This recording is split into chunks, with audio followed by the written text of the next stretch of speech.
If you're a Jack and Jill competitor in the newcomer or novice level trying to make the finals or even to win, this is the video for you. I'm going to share my best tips and tricks for success on the dance floor. My name is Brian B. I run 2 WSDC events. I've been a West Coast Swing judge, and I've coached dozens of West Coast Swing competitors at every level. First, I want to start talking about the biggest mistake that I see people make in Jack and Jills. Let's cover this right from the jump. You can't choose your partner, you can't choose your song, you can't choose where you are on the floor, and there's lots of people, and there's tons of them are good. So how do I navigate that as a competitor? My biggest advice before we get very practical is to get one coach, use video feedback, use that coach, and the results will follow from there. I see a lot of competitors get lost into, they take a lesson from a random coach, they run out to the dance floor, they try that, they don't get the result, they cry in their hotel room. Yes, I know that a lot of you will cry in your hotel room. So don't attach your self-esteem to the result.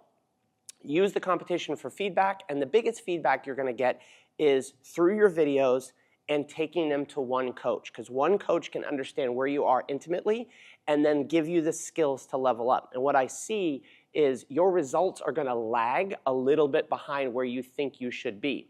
Your coach will say, hey, great, you're doing a good job. You go out there on the competition floor, you don't get the result, and then you think that the information you got was wrong. After watching this play out for the last 20 years, it's not wrong. You just gotta stay in the game and level up. But let's get practical about the levels. We're gonna talk about newcomer first, what the average dancers need to focus on, and what you're going to need to do to get to the finals. Then we'll do the same thing for novice. All right, let's start talking about newcomer Jack and Jills. What are the 3 biggest struggles that I see for newcomer Jack and Jill dancers? Timing, number 1, not very good connection, and then a little bit of a disconnect to the music, and I'll go into that in detail. But what do I see in the winners or the finalists in Jack and Jills? Well, they have pretty decent timing. They have pretty decent connection and partnership skills.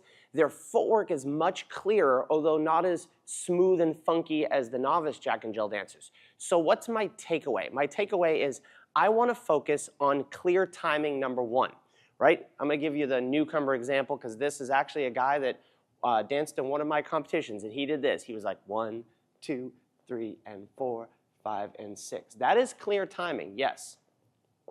But then he didn't have any other moves. He didn't have partnership skills to be able to dance the moves. So you want to go through all your basic patterns, have really clear timing. You want to develop your partnership skills, all the details of where the arm goes in leading moves. I see this a lot in novice, newcomer Jack and Jill dancers. Arms are going everywhere. You want everything to be nice and clean, right? That's the first base, and I can't overstate that. Basic, clear timing, and good partnership skills. You can get that right in any beginner class. Just go to your beginner classes and lead beginners over and over and over and over and over. Basic stuff. But now what do we see in the finalists that separates them from the people that just have some timing and some good partnership skills? Well, their footwork, the winners and the finalists and newcomer, are gonna be a little bit smoother. So instead of that plodding beginner, they're going to have an ability to be smooth through their feet. So you want to focus as the leader or follower, as the follower, not just plunking down your footwork, but being smooth through your footwork as you go. So those are the takeaways. Clear timing, clear connection skills and partnering skills. So try not to lead stuff that's over your level, but you should have all your basics, maybe have a couple of other moves that you can throw in there if you have the right partner, and then really work on being smooth in your footwork.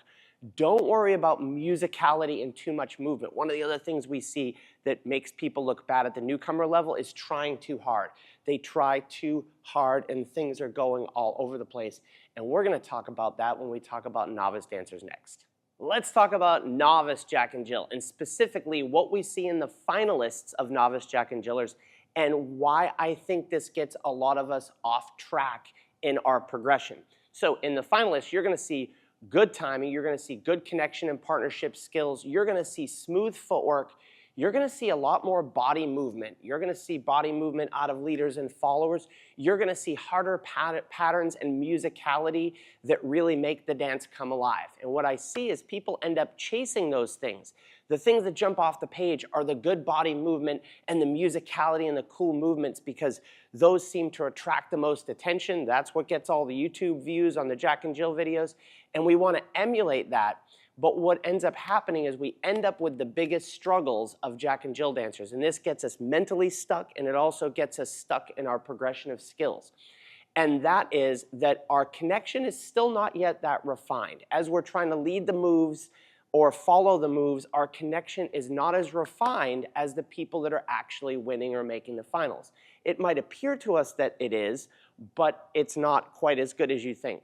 The other thing is we start to see messier footwork. So as we try to get into body movement and styling and these types of things, it tends to get messier and it breaks down the timing, it breaks down the connection. This is what you see a lot.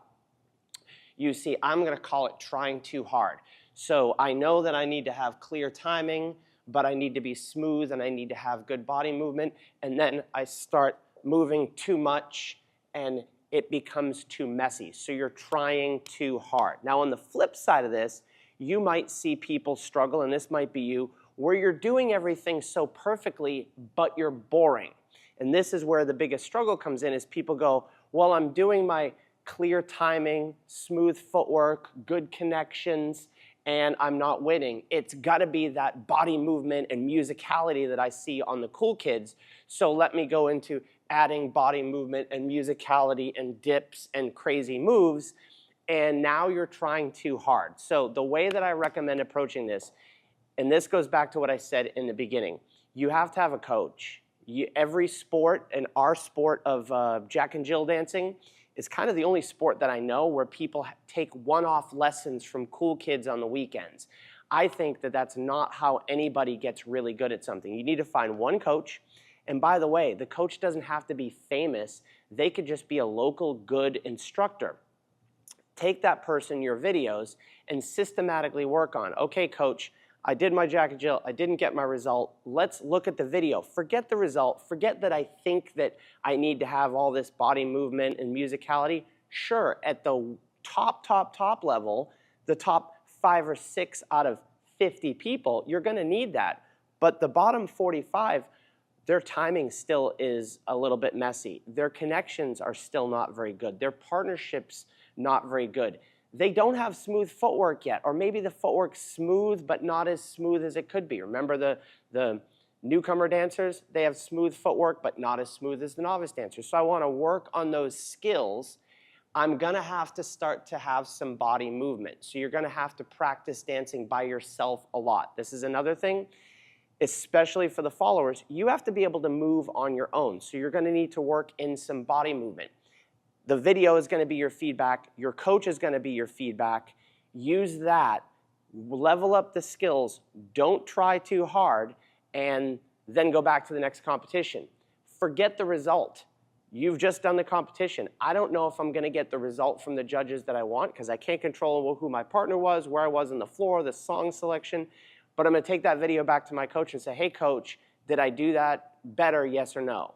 No. Okay, keep working on it. Yes, awesome. What's the next thing to level up? That's going to be your biggest success in developing your skill sets.